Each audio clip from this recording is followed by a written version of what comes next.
has done that with great grace and great faith, and witnessed to us that it is possible to live and die with dignity and faith.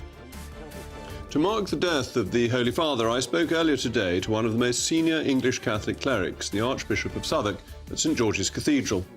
The Tory party is set to force the hand of the government as it plans to table a vote on banning Orwellian non-crime hate incidents. I will be speaking to one of the peers behind the move. Home Office has finally succumbed to Robert Jenrick's year-long campaign for a Migrant Crime League table. Will it prove what we've all suspected? Plus, the evening's finale, State of the Nation's Book Club returns in advance of the 80th anniversary of VE Day. I will be speaking to our favourite lefty, Tessa Dunlop, about her new book, but also to an amazing 100-year-old Second World War veteran. State of the Nation starts now.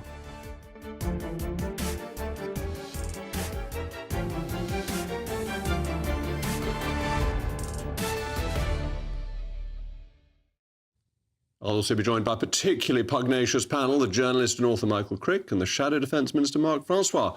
As always, I want to hear your views. You know how to do it. mailmog@gbnews.com. But now, it's your favourite time of the day, the News Bulletin with Sam Francis.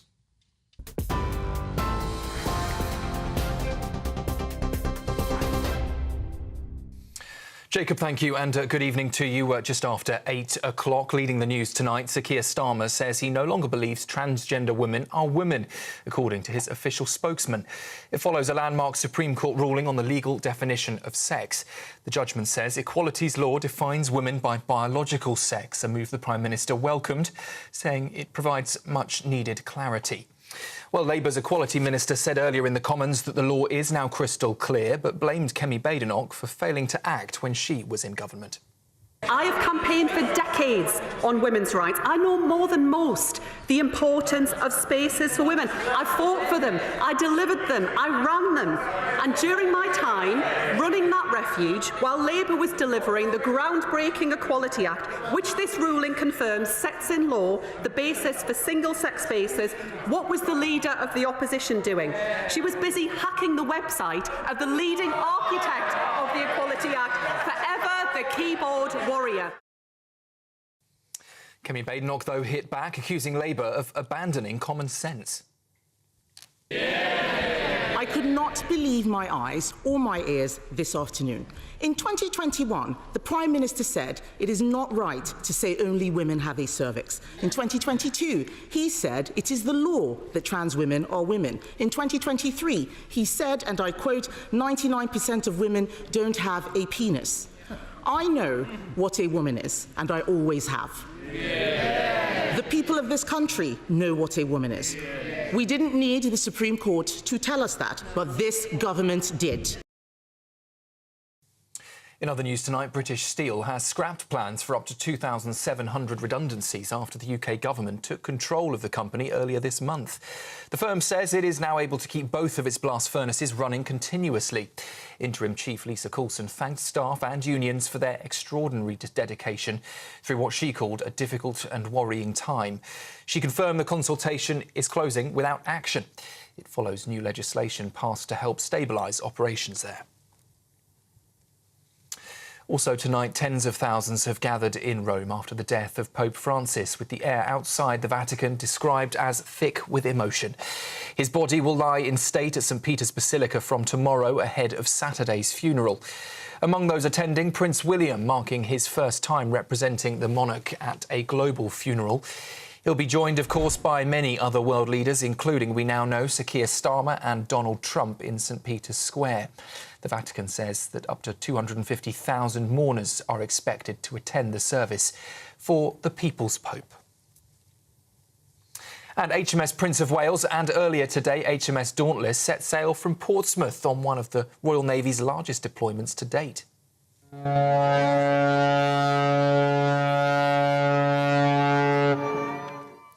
Yes, that is the ship, not my stomach. HMS Prince of Wales, the £3 billion aircraft carrier, will lead that multinational strike group to 40 countries. It's carrying up to 24 stealth jets, drones, helicopters and more than 1,600 personnel, all as part of Operation High Mast.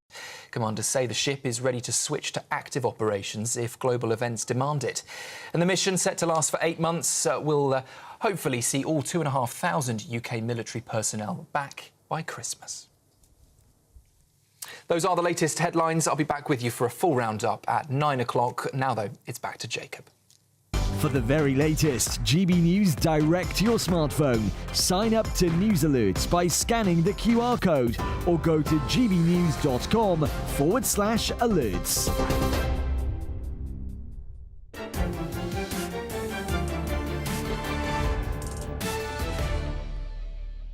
Welcome back to State of the Nation. I'm here in the magnificent surroundings of St George's Cathedral, Southwark, with the Archbishop himself, His Grace John Wilson, who's kindly agreed to talk to me and reflect on the death of the late Pope, Pope Francis.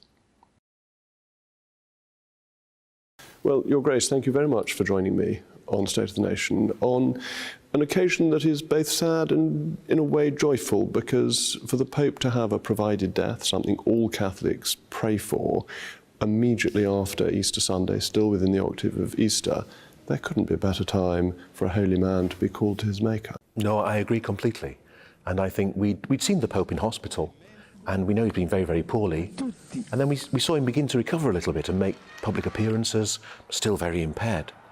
I think yesterday, when he was able to give us the blessing of Easter from the balcony, and also to be amongst his people in the square, in a sense enabled him to do the two most important things a Pope must do. One is to witness to the resurrection, and the second is to strengthen God's people. And he did both of those things. And if I could choose a time to die, it would be just like this. It would be at Easter, in the joy of hope and faith of the resurrection. Almost like Christ on the cross, he could have said, "It is finished." Yeah, very much so. He could have avoided the public, he could have gone into hiding. And this is one of the great dangers of our society and our culture, that we hide away suffering. And the Pope has played out his carrying of the cross in the public eye, and has done that with great grace and great faith, and witnessed to us that it is possible to live and die with dignity and faith. Catholics now all over the world are praying for the repose of his soul. You'll be having masses, there's mass every day in St Peter's. But we can also start thinking about his legacy. And I just wonder whether you think he was that liberal figure people have made him out to be, because it seems to me he stuck pretty faithfully to the teaching of the Church. I would agree with you, absolutely. In many ways, he has brought a different tone to the ministry of the Church. And I think the biggest change he's asked for us is attitudinal. I love the encounter with the Lord Jesus and the rich young man in the Gospel. When the rich young man struggles to follow, he's too encumbered. And the Lord Jesus looks steadily at him and loves him. And for me, that sums up what the Pope has brought to the Church at this time. That the gaze of the Church, and all of us within it, to each other and to the world, must be one of looking steadily with the love of Jesus, with the compassion of Jesus, in order to enable people to understand themselves more deeply in his light, and please God, to come to faith in him. And the Church preaches forgiveness. Christ preached forgiveness. But to the woman taken in adultery, he also says, yes, go away and sin no more. Yeah. It's not a sort of free-for-all. And the late Pope clearly had that in mind. I think so, very much so. Compassion doesn't make things that are wrong right. It asks us to go to the place of people suffering and hurt, and stand with them and accompany them. And in whatever ways we can, to lead them further towards a deepened sense of the truth about themselves and the truth of the gospel. I think the great gift of Pope Francis has been one of a merciful accompaniment of people and a trust in God's patience and providence for us. The New Testament says that we must think of God's patience as our opportunity to be saved. Well, we all say thank God for that. We need God to be patient. And we need to be patient too, as his providence is worked out. But we can't deny the truth, but we must always love. And in terms of not denying the truth, the late Holy Father is absolutely clear on the sanctity of marriage. He hasn't allowed women priests, all the things that the liberals were saying he was about to do. He didn't actually do. He stuck to the historic teaching of the Church. Yeah, I think that's absolutely true. In ways that he could bring about change, he has. So for those positions in the Curia, in the Roman Curia, for example, that don't require, by necessity, someone who's ordained, he's opened that up, and that's a rightful thing. Most of our dioceses now have people who are serving us and working for us, lay people, men and women. Those jobs would have been done by priests in years gone by. So realising what is the authentic baptismal vocation is important, but also understanding what is the preserve of those who are ordained and configured to Christ, the head of the Church. And maintaining their authority and indeed the papal authority to guide the faithful. Yeah, no, absolutely. And the Pope's responsibility for maintaining unity in faith has to be paramount in the Church. That's what Catholicity means. It's what is believed always by all people for all time. And safeguarding that is absolutely essential. So we all look to the Pope as our point and anchor of unity in the Church. And now, of course, in 15 to 20 days from the death of a pope, there has to be a conclave. The cardinals get locked away. The ones under 80 have a vote. What will they be doing? What will their discussions be? How political is it? How much gossip is there? Far be it from me to even speculate. I love the Italian phrase that says, the man who goes in the conclave of pope comes out a cardinal. So we can often be surprised by what happens in the conclave, because fundamentally we believe it is the work of the Holy Spirit. But of course, there will be discussions, there will be weighing up of candidates. I think the biggest question for us is, what does the Church need in a new pope for its mission to the world? And that's the priority, really, because the Church's fundamental mission is about salvation. So who can best articulate the gospel in its fullness to the world at this time, given the complexity of our world and the complexity of the Church? So there will be some degree of continuity needed, not just from Pope Francis, but also from Pope Benedict and from St. John Paul II, but also a look at the world with fresh eyes and the Church with fresh eyes to ensure that we retain essential continuity, but with the constant renewal of faith, so that the gospel can be for all time and all peoples. In a way, the Church has been very lucky in the last three popes that they have had different characteristics, but the three of them together have been wonderfully powerful for the Church. So you have that amazingly charismatic figure in Pope John Paul II, who is so important politically, actually, as well as spiritually. Then Pope Benedict with an intellectual rigour that the Church needed to make sure things were working properly. And then the forgiveness that was brought, the merciful aspect of Pope Francis. And so the next Pope has to be a continuity for that, whilst also bringing something new. Yeah, I agree. And many people talk about how St. John Paul II proclaimed the faith, how Benedict taught the faith, and how Pope Francis helped us to live and love through faith. So yes, faith, hope and love, three essential theological virtues. I think the new Pope needs a little bit of all of them, but he will bring his own charism and his own perspective and his own gifts. And I think most of us who receive office in the Church as bishops or as the Pope, no one really trains you for this, you know. And I find that the Lord is much kinder than I deserve, and he provides the gifts we need. So I think we need to see this supernaturally. This is not just the election of a president. This is the discernment of God's will for the leader of the Church on earth. And therefore we see this through supernatural eyes of faith.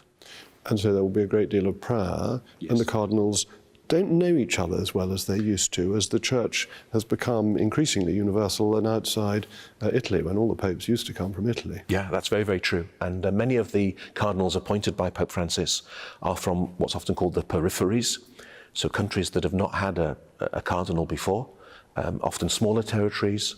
Traditionally, cardinals have been from the major capital cities of the world. That's not the case now. They've not been gathered as often, so they don't really know each other. So part of the conclave process and the consistory beforehand will be them weighing each other up. And the last pope to be elected outside the College of Cardinals was Pope Urban VI. So, Your Grace, it is possible.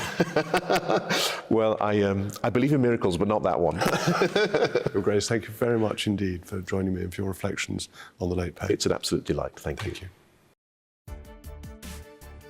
That was His Grace, the Archbishop of Southwark, talking about the late Pope. In a moment, I will be speaking to Toby Young about his plan to restore free speech in the United Kingdom by forcing His Majesty's government to abolish non-crime hate incidents.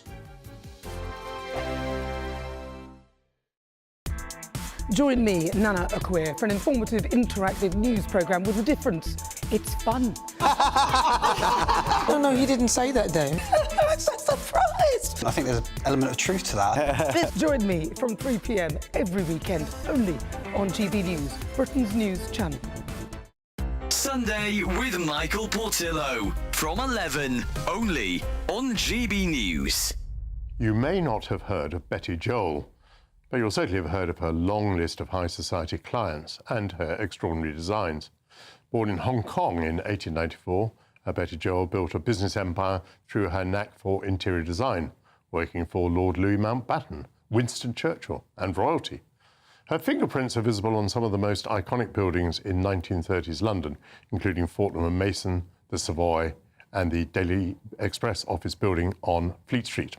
While Betty Joel's legacy as a trailblazing female entrepreneur and interior designer may have fallen out of public view, a new archive collection compiled by her great-nephew aims to correct the record and is available to view at Olympia Auctions. Joining me now is the designer's great-nephew, who helped collate her archives and whose new book bears her name, Betty Joel. He is Clive Stewart Lockhart. Clive, great to see you. So I felt rather embarrassed when I realised that I had not heard of Betty Joel.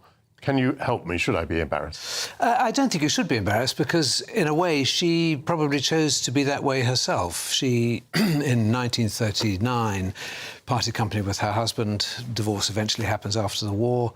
And she walks away from a business that had, at one time, employed 80 men and did nothing further again. And so it's quite easy to get forgotten over that period of time, I think.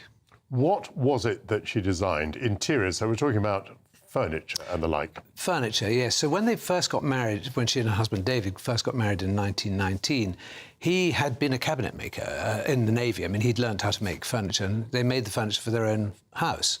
And she was deeply critical of it. And so he said, well, you know, you can design something better then. And so she did. GB News, the People's Channel. This is Britain's Newsroom, where your voice matters. It's just astonishing. With expert analysis and honest opinion, we don't just keep you informed. We bring you unique perspectives you won't see anywhere else. Can't argue with any of that. When the news happens, it happens here. On Britain's Newsroom, weekdays from 9:30 a.m. Only on GB News.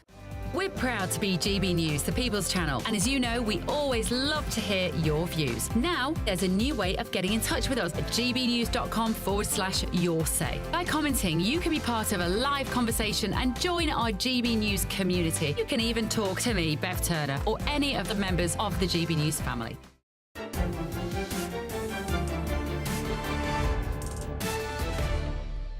Some people just don't share our values. And so if this data is not going to shine a light on that, then it's going to be woefully inadequate. And the question everyone will be asking is, what's being hidden here? Why does the Ministry of Justice, why does the Home Office, why does the government not want to be completely transparent? Are they trying to hide something?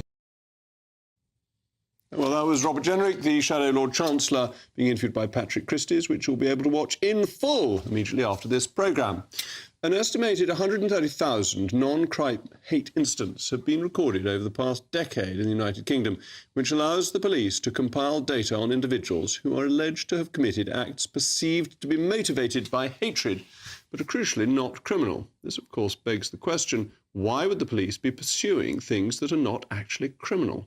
The good news is that the Tory party leader, Kemi Badenoch, has announced a plan to force the government to vote on a ban of non-crime hate incidents. So we're going to ban the recording of these non-crime things. And I'm now joined by a very distinguished group to discuss this, my most pugnacious panel, and of course, Lord Young, Toby Young. Toby, you've been very much involved in this with the Free Speech Union. Why is the Conservative Party now taking this up? Would they have done it if you hadn't pushed them? Well, I think Kemi Badenoch has always been opposed to the recording of non-crime hate incidents. And to be fair to the Conservative Party, in 2023, Suella Braverman, then Home Secretary, laid a statutory instrument designed to rein in the recording of NCHIs. But research carried out by the Free Speech Union and others, in fact, have shown that since that statutory instrument was passed, actually the police are recording even more NCHIs, so it hasn't worked. We need to take more drastic action. But wasn't Theresa May, the Home Secretary, who introduced the recording of these incidents in the first place? Well, it was actually introduced by the College of Policing, which was a quango created under the coalition. It was in when she was Home Secretary, yes. So a Conservative about to be a Prime Minister introduces something which we then think the Conservatives deserve credit for 10 years later saying was a disaster. You know, there's more rejoicing in heaven. But it is a sinner who has repented. I would put it bluntly, it was our fault that this started. Well, the quango that created non-crime hate incidents, the College of Policing, was created when David Bonfire of the Quangos Cameron, was Prime Minister. Yeah, the Tories were asleep at the wheel. They allowed this to happen, and I think Kemi, at least, is trying to do something about it. And are the police out of control in doing this if there were restrictions brought in by a former Home Secretary, by Suella Braverman, and they've just carried on doing it? Do they not care what they're being told to do by law? I think the problem is the police are so concerned in the wake of the Macpherson reports and other accusations of ignoring hate crime and reports of hate crime, that they'd much prefer to err on the side of over-recording than under-recording. They don't want to be accused of having been alerted to a potential crime and done nothing about it. And the rationale for the recording of non-crime hate incidents is it allows the police to build up a picture of where community tensions are poor and where hate crimes may be about to be committed, so they can intervene to prevent these crimes actually taking place. Isn't that quite sensible, that prevention is better than cure, and if you can stop people committing crimes because you've got a profile of them, you understand what they're like and that they might go on to commit a crime, that's quite useful? Well, the problem is that the police, because they're anxious to show they're taking reports of hate crimes very seriously, almost anyone can get the police to investigate something if they describe it as a hate crime. So the most famous example probably is a man in Bedfordshire who complained that whenever his neighbour saw him, he started whistling the theme tune to Bob the Builder. And as far as he was concerned, that was a hate crime. The police duly investigated it and recorded a non-crime hate incident against the name of the whistling neighbour. And the real issue here, I mean, it sounds almost comical, but the real issue is if you apply for a job working with vulnerable people as a carer or as a teacher, if you apply to volunteer with the Samaritans, you have to carry out an enhanced DBS check, a criminal records check, and an NCHI can show up on that at the discretion of chief constables. So the fact that you've committed a non-crime can actually prevent you from getting a job. And this is why I think they have such a chilling effect on free speech. People are terrified that if they hurt someone's feelings, that person can make a vexatious complaint to the police, and this can go on their criminal record. Michael, this is clearly an obvious thing to do, an obvious sensible thing to do. Do you think the government will just accept it and say we're going to move away from these non-crime hate reports? Well, I'm not sure it is the right thing to do. It was interesting, the figures that you quoted at the front. I think the more precise figure is 133,000 over 11 years. So if you do the maths, that's 33 a day. So it isn't a large number.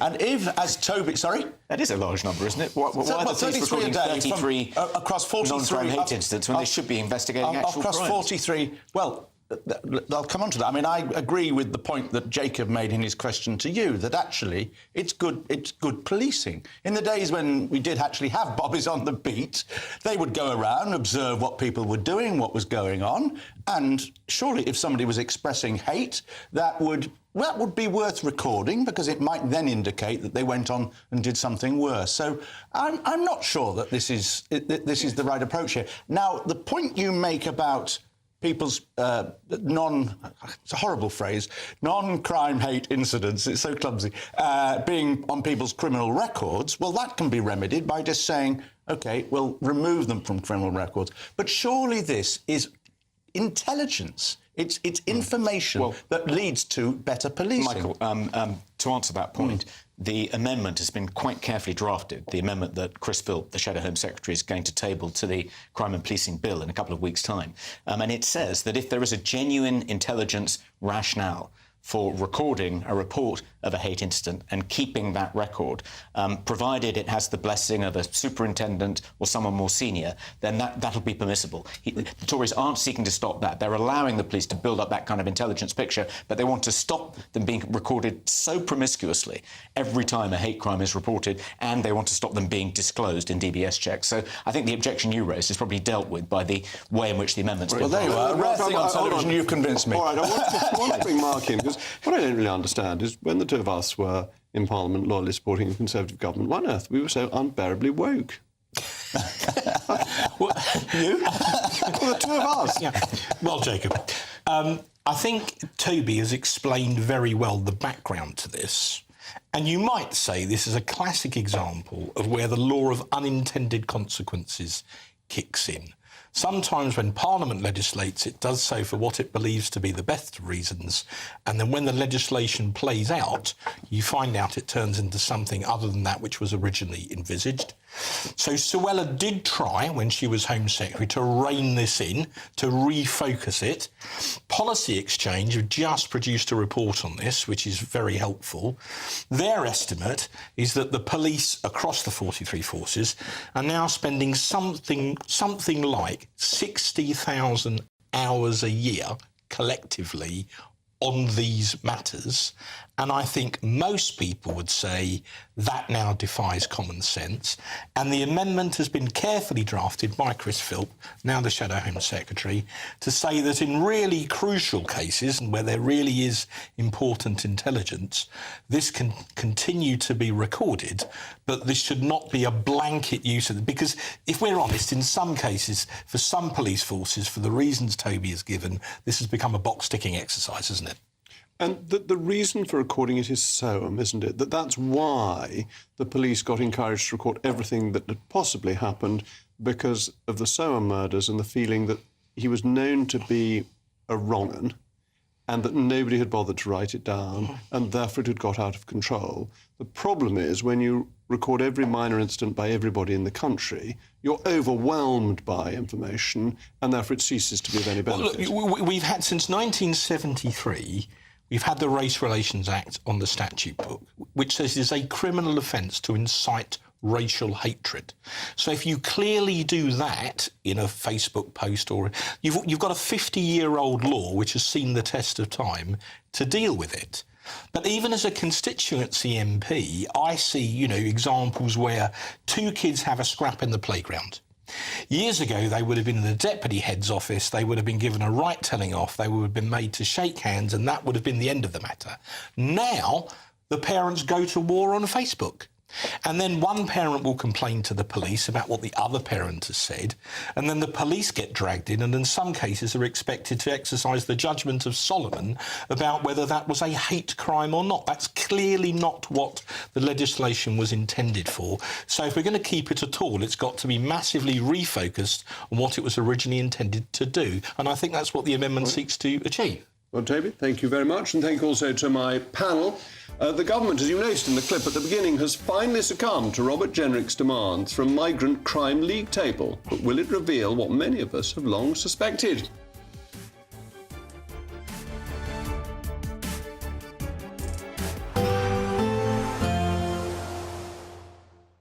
Dinner under the stars tonight? That reminds me of our travel insurance. You mean all clear skies? All Clear Travel Insurance sponsors GB News Travel Destinations Forecast.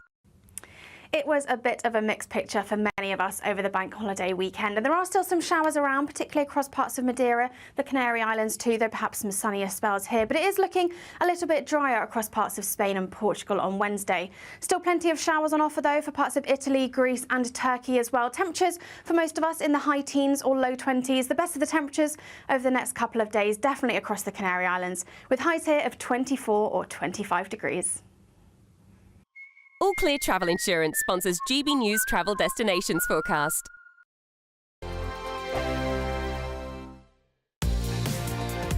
Mornings don't have to be tiresome, especially if you have the right company. Wake up to news as it happens, opinion and debate, and of course, a little bit of entertainment too. Because when the kettle's on, we're on. That's Breakfast on GB News, a show worth waking up for. Every morning from 6 a.m. Only on the People's Channel, Britain's news channel. We'll spread the news, you spread the word. If you want your news to be straight talking... This is a nightmare for the Conservatives again. Down to earth. It's not just Nottingham where this is happening, is it? And most importantly, honest. Hard-working, middle-class taxpayers, they'll get the book thrown at them. Then catch me, Martin Daubney, Monday to Friday, 3 till 6 p.m. on GB News, Britain's news channel. Hi, I'm Michelle Dewberry, and my show is your opportunity to cut through all the noise and dive in headfirst to some robust debates. Ideas clash. Situation, isn't it? No, Because the failure is... You're the failure is... deliberately avoiding my point. Nothing's held back. And if you think this is the end of it, wait for more. And we do not shy away from the difficult stuff. Sometimes I want to shake people and say, if only you understood. So join me on Jubes & Co. weeknights at 6 p.m, only on GB News, Britain's news channel. It's Patrick Christie's Tonight, and here we do things differently. It's explaining the absolute madness of this, doesn't it? It's explosive. I mean, this is very good. It's lively. 850. Your government sat there, Sean, and it did nothing. It's controversial. And the Middle East has been in turmoil since before I was born. It's everything you need to kickstart your evening. Everyone's had their Weetabix tonight. I love to see it. That's Patrick Christie's Tonight, weeknights from 9 p.m. Only on GB News, the People's Channel, Britain's news channel. In the GB Newsroom, we bring you the news as it happens. With our team of dedicated journalists across the UK, we're ready to keep you up to date with what's happening every half an hour, every single day. Bulletins here on GB News, the People's Channel, Britain's news channel. The royal family is an enduring symbol of tradition, unity and pride for Britain. At GB News, we celebrate what makes this country great. In our new Royal Newsletter series, you can join me, Cameron Walker, for Inside the Palace, an exclusive look every week that takes you beyond the gates and brings you the very latest from those at the heart of the monarchy. Never miss a royal moment again. Sign up now. Go to gbnews.com/royal newsletter and get the latest straight to your inbox. I'm Christopher Hope. From pop stars to politicians, I'll interview anybody in a pub who's got a political opinion. Join me every Friday on Spotify, Apple Podcasts, YouTube or gbnews.com, or wherever you get your podcasts. This is GB News, the People's Channel.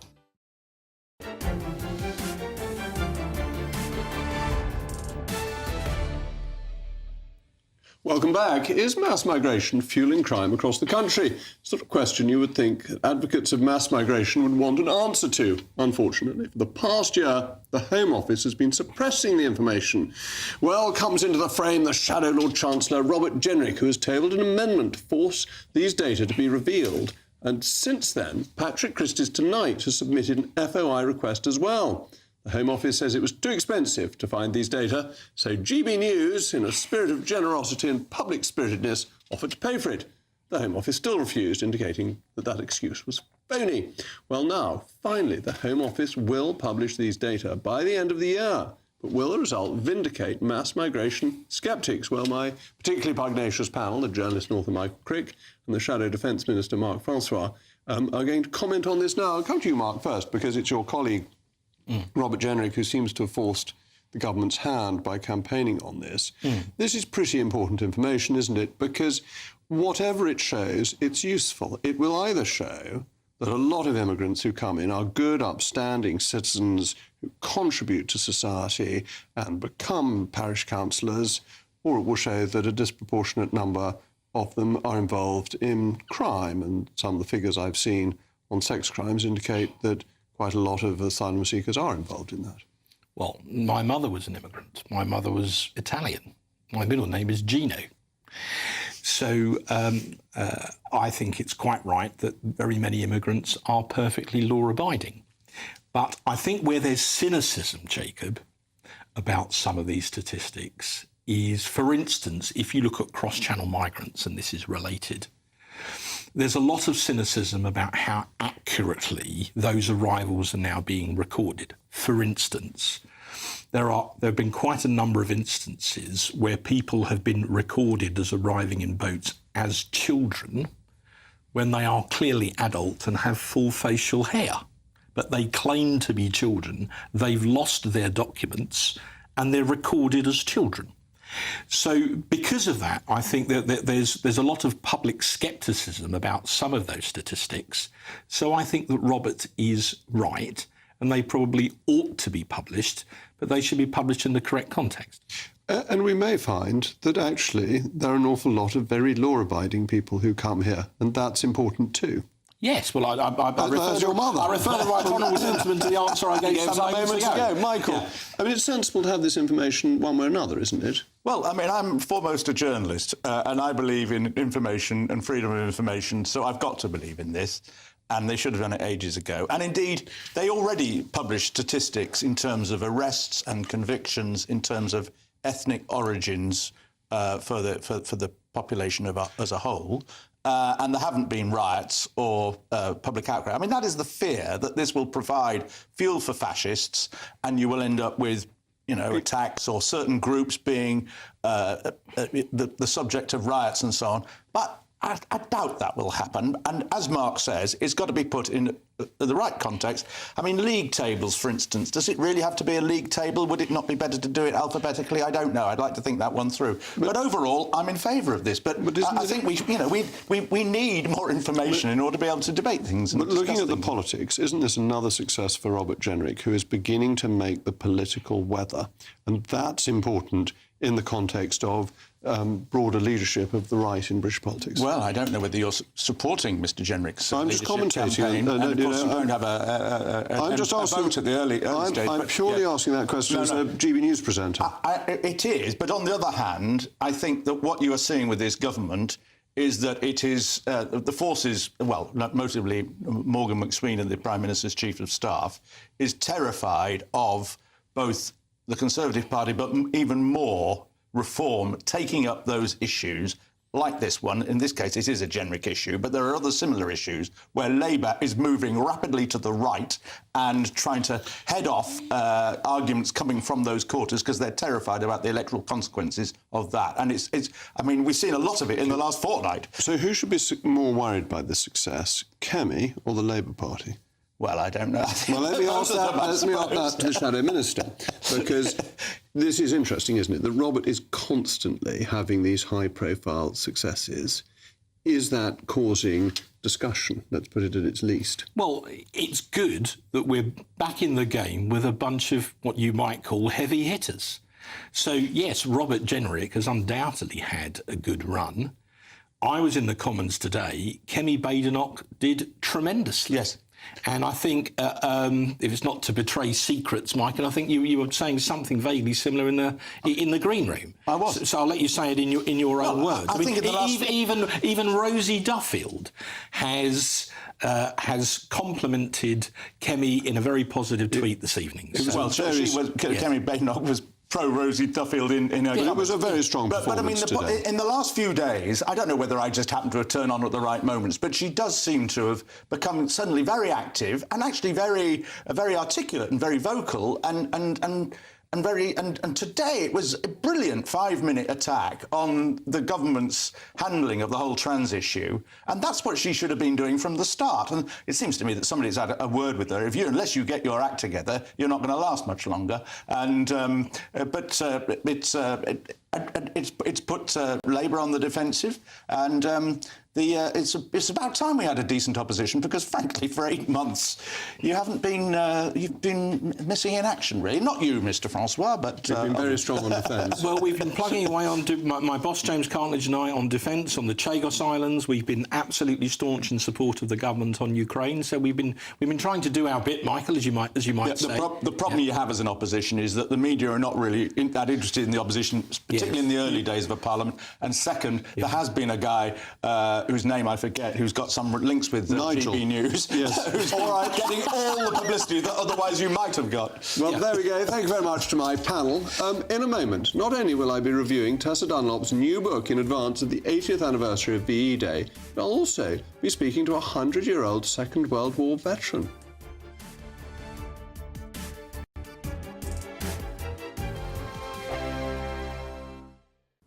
Hello there, good evening. Welcome to your GB News weather update from the Met Office. As we head into tomorrow, it's going to be quite a wet start across parts of the southeast and elsewhere. Fairly cloudy day with some showers, though it's still going to be feeling warm and pleasant where you catch any brighter interludes. And it's turning unsettled through this evening and overnight, all thanks to low pressure, eventually sweeping in cloud and outbreaks of rain. Now, through this evening, outbreaks of rain could be quite heavy at times, particularly across any hilly areas, and turning fairly blustery too, particularly around exposed coasts. But behind it, turning clearer, just a little bit showery across southern parts of Wales, parts of the southwest, and across across Scotland, northern parts of England, it should be mostly dry, some clearer skies at times, which means it's going to turn a little bit chillier here, but elsewhere it's going to be a mostly mild night as a result of all the cloud and rain. So across central parts of the southeast, those outbreaks of rain continuing, still a little heavy at times and still fairly blustery. Showers set to continue across Devon and Cornwall. But for Northern Ireland, northern parts of England, a largely dry start to the day. Plenty of clear and bright spells to start too. Across Scotland, we'll see a mix of cloud and some brighter spells, a chance of some showers, particularly across the Northern Isles. Some longer spells of rain here. So rain set to continue across central and southeastern parts through the morning, eventually fizzling out, but it's going to leave behind some cloud. Still a chance of some light outbreaks of rain. But across Northern Ireland, parts of Scotland, northern England, a few sunnier spells here, but still a risk of showers, particularly in the west, and the odd one or two turning rather heavy. But in the brighter spells, still feeling pleasant for the time of year. Highs around 17, possibly 18 degrees Celsius. Now into Thursday, once again a fairly cloudy start, particularly around North Sea coast, but most cloud burning back through the course of the morning, allowing some brighter spells to develop. But once again a change on its way from the west, more cloud feeding in here, and eventually we'll see outbreaks of rain. And for the rest of the week, it's the wettest in the west, but still plenty of dry weather and temperatures improving day by day. Bye-bye. We're proud to be GB News, the People's Channel, and as you know, we always love to hear your views. Now, there's a new way of getting in touch with us at gbnews.com/yoursay. By commenting, you can be part of a live conversation and join our GB News community. You can even talk to me, Bev Turner, or any of the members of the GB News family. If you want your news to be straight talking... This is a nightmare for the Conservatives again. Down to earth. It's not just Nottingham where this is happening, is it? And most importantly, honest. Hard-working, middle-class taxpayers, they'll get their book thrown at them. Then catch me, Martin Daubney, Monday to Friday, 3 till 6 p.m. on GB News, Britain's news channel. Join me, Nana Akwe, for an informative, interactive news programme with a difference. It's fun. No, he didn't say that, Dave. I'm so surprised. I think there's an element of truth to that. Join me from 3 p.m. every weekend, only on GB News, Britain's news channel.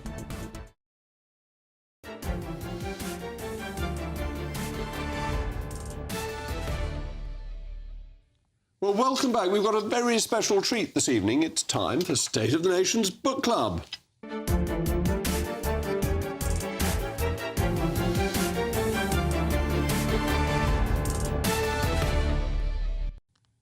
As we approach the 80th anniversary of VE Day, the end of the Second World War, it remains important to remember the sacrifices made for this country at that time. In her latest book, Lest We Forget, War and Peace in 100 Monuments, historian and friend of the programme, Tessa Dunlop, takes us on a poignant journey across the United Kingdom, tracing the monuments, memories and untold stories that shape our understanding of war and peace. Well, Tessa, thank you very much for coming in. It's particularly nice to talk to you about this because my viewers see you really as the resident lefty who comes in and disagrees. Yes. And this is something we can really agree on. And your book's amazing because you trace the monuments of war right the way back. You include Boadicea and you go through Alfred the Great, through the wars with the French, the 100 Years' War, right up to modern times, encapsulating a sacrifice that has gone on throughout generations. It's not something new. Yeah, and also people never believe me because I don't speak with a very Scottish accent, but I actually grew up in the Central Highlands of Scotland in North Perthshire, which at one point was a great recruiting ground for the British Army, but of course prior to that, a hotbed of rebellion and Jacobites. And I've always been very interested in how we spent centuries, millennia, fighting each other to then fight so effectively together, and how we remember those wars and how through the lens of time we're able to remember heroes differently, and how the way in which we commemorate has also changed. So previously it would all be to Nelson, or it would all be to the Duke of Wellington, the bigger the better, just one solitary man. And of course that huge sea change at the late 19th, early 20th century. But also it's interesting that Nelson and Wellington are remembered at the time, and Nelson's column goes up immediately after he dies, Trafalgar Square's named, Duke of Wellington's commemorations happen when he dies. A lot of the other statues go up decades, sometimes centuries later. I was fascinated. William Wallace is commemorated in something like 1956. Yeah. And so there's a tendency to look right back to the past and extract the Yes. great individuals who fought? Because we love telling ourselves stories, don't we? In the World War II, and we'll see this over the next few weeks, and the book is partly pegged to the 80th anniversary of the end of World War II, but this was the high noon of Britishness. We were in lockstep together. It was the right war to fight at the right time.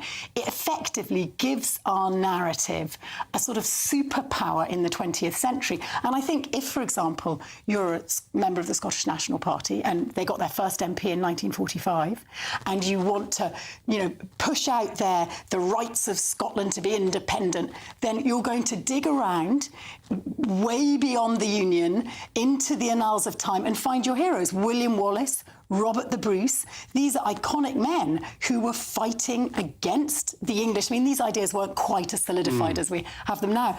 And actually taking the fight to the enemy. And the other thing that's fascinating is how we love an underdog. When it comes to commemoration in Britain, we love a really brave hero, even if he loses in the end. So like Richard the Lionheart, who goes outside the House of Parliament, but he doesn't go up into whatever it is, the 1860s. Well, of course, Victoria fancied him rather, I think, didn't she? That's why the chainmail clings to his muscular form. And then we get into more modern commemoration. Yes. And that really comes, I suppose, from the Crimean War, doesn't it, when they begin to list all the soldiers who died, but much more poignantly and powerfully from the First World War. Yeah, in fact, it's in Bath Cemetery, a very beautiful cemetery, once the sort of arena for the good and the great. I think it was the first one I found to actually name individual men, a seaman, for example, who had been killed in the Crimean War. And actually, very poignantly for that monument, I was lucky enough to speak to the sister of a man who died covering the war in Ukraine, a reminder that that part of the world is still being so horribly and cruelly contested. And as we remember, I think this is really important, Jacob, as we remember, almost sometimes turning it into a bit of a fairy story, the Second World War, it's really important to hold on to what's happening right now. Well, one of the things the Commonwealth War Graves Commission did for the 100th anniversary of the outbreak of the First World War is they wrote to every member of Parliament to tell us where in our constituencies there were war graves. How powerful. And I discovered in North East Somerset there were, I think, 65 First World War war graves tended by the Commonwealth War Graves Commission that I had no idea about. It hadn't occurred to me, I hadn't thought about it. And this is a more immediate commemoration than the thousands of names you see on war memorials. Yeah, but do you know what's absolutely fascinating is when you bury into an individual war memorial, you can pick out the personal stories. I went to the village I grew up in, and when I looked at it closely, what was an American Air Forceman doing on a Highland memorial in Scotland?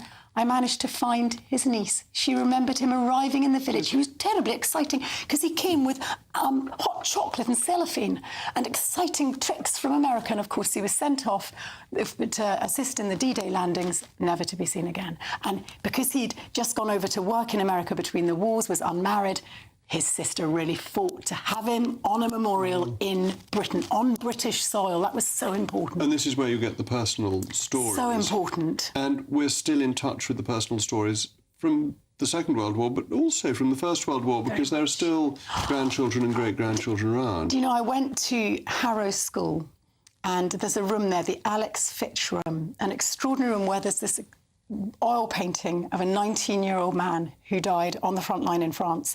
And the light can never be switched off that shines down on him. It's the eternal light. And the room is embossed in extraordinary Cromwellian furniture. It's sort of effectively a mausoleum. A mother couldn't get over the loss of her only son. She had the means to construct something for time immemorial. And when I took that story in the picture and I showed it to another lovely woman who's in the book, thanks to Mark Francois, who's here tonight, and his constituency. She lost her son in Afghanistan, and she said, I know that feeling. Being in that room without a door when you've lost your child, how do you get out of it, that grief space? Indeed. I mean, it is extraordinary. The numbers are extraordinary. There's war memorials at the schools around this country, and Harrow particularly. Yeah. Well, Tessa, thank you very much. And you're about to, I think, speak to a very special person. I'm about to speak to a very, very special guest, Joyce Wilding, who was a Second World War veteran, who's 100 years old, and features in Tessa's book. Well, Ms. Wilding, thank you so much for joining me, because you were in the Fannies and went for an interview at St Paul's, Knightsbridge. can hardly actually hear you. I hope you can hear me. But no, this is a great privilege for me because it was a very special time of my life. And really, it's becoming more interesting with all the stories that one's hearing lately. And you, when you started your work, you were dealing with messages coming in from France. You got the Morse code coming through to you, and you had to pass it on. So you were playing a very important role. Well, my first station was what they called a special training school for wireless overseas forces. But of course, the overseas forces were really agents that were going to be dropped behind enemy lines. And my job, we were told very little when we joined, and I might say we had to have 2 references to actually become involved with the SOE fannies. But the main thing was security and not really saying anything about what you were doing in work. But my first posting was at a wireless training school, as I said, and I was in a transmitter hut, they called it, which didn't sound very glamorous, but we were the first link between the signal office and headquarters in London, tuning the transmitters we had to a certain frequency, so that the Morse code messages came through. And these were essential messages to allow further support to be sent and for the Home authorities to know what had happened. And you took down the Morse code. Did you know what the messages were saying? No, they were in Morse code and they were being sent straight through to the signal office where they would have been decoded and then sent on to the London headquarters. We would not know anything, and we would never even hear about it the next day. And so, how long did you do this for? How many months or years were you spending doing it? March 43, was there really till it began to close down at the end of 1944. And you were working with how many people? How many were involved in this operation? In the transmitter hut, there were just 2 of us on duty. Sometimes the first morning shift was when it was training, and the agents at the school were sent out to farms and houses where they practiced. But from 4 o'clock onwards, it was live, and that's when it became extremely interesting. But the messages only lasted a very, very small time, 5 minutes, 10 minutes at the very most, because it was so precarious. You know, the agents in well, it was usually France or Belgium, but it had been Norway. They really were found out so quickly because their life expectancy was only a matter of 6 weeks, that if it just went dead, you knew the worst had happened. But they were very, very short messages. And you were so crucial to this, such an important cog in the machine, but it must have been very frightening if the message went dead and you didn't know what had happened, or you knew that the worst had happened to them. I mean, we didn't know. It was just a time where one really couldn't say a thing, and we used to just look at each other and wait for the next one. Sadly, one really didn't ever speak about it.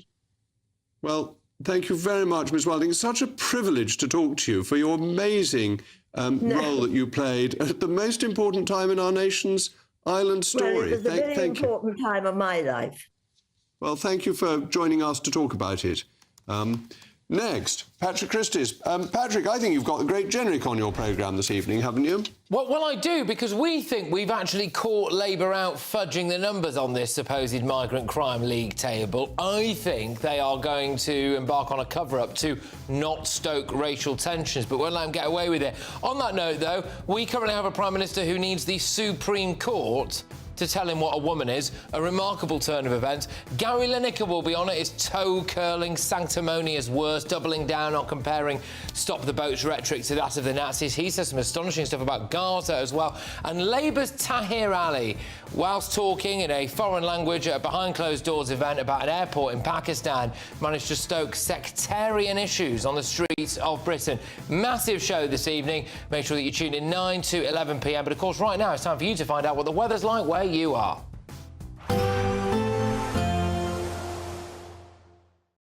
Expect a warm front, moving from the kitchen right through to the rest of the house. Boxed Boilers, sponsors of weather on GB News. Hello there, good evening. Welcome to your GB News weather update from the Met Office. As we head into tomorrow, it's going to be quite a wet start across parts of the southeast and elsewhere. Fairly cloudy day with some showers, though it's still going to be feeling warm and pleasant where you catch any brighter interludes. And it's turning unsettled through this evening and overnight, all thanks to low pressure, eventually sweeping in cloud and outbreaks of rain. Now, through this evening, outbreaks of rain could be quite heavy at times, particularly across any hilly areas, and turning